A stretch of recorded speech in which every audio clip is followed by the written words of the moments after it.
কান্না ভেজা চোখ নেইমারের, ভক্তদের হৃদয়ের রক্তক্ষরণ, আবারও ইনজুরির কবলে নেইমার জুনিয়র। দর্শক, আপনাদের মধ্যে কে কে নেইমারের ফ্যান আছেন তা আমাদের কমেন্টে জানিয়ে দিন। গেল রোববার 6 সপ্তাহের ইনজুরি কাটিয়ে মাঠে ফিরেছিলেন নেইমার। ভেবেছিলেন হয়তো এবার খেলে যাবেন স্বাচ্ছন্দ্যে, তবে সৃষ্টিকর্তা বোধহয় চায়নি এমনটা, আর তাই তো আবারও ইনজুরিতে পড়েছেন ব্রাজিলিয়ান সুপারস্টার। বৃহস্পতিবার সান্তোসের শুরুর একাদশে ছিলেন নেইমার।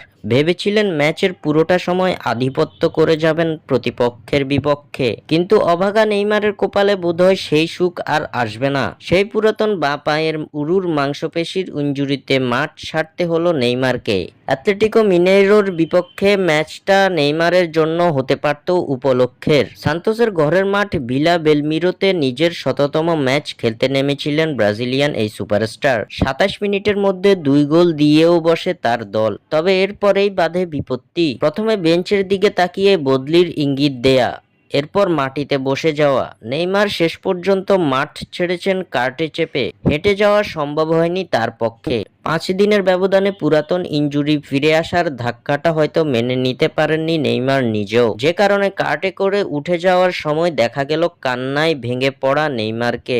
অশ্রুসিক্ত নেইমারকে দেখে ব্যথিত হয়েছে তার ভক্তরা। তবে ঠিক আবারও কতদিনের জন্য মাঠের বাইরে ছিটকে গেছেন ব্রাজিলিয়ান তারকা সে বিষয়ে এখনো কোনো তথ্য পাওয়া যায়নি। স্বাক্ষর থেকে সাদবিন ইসলাম।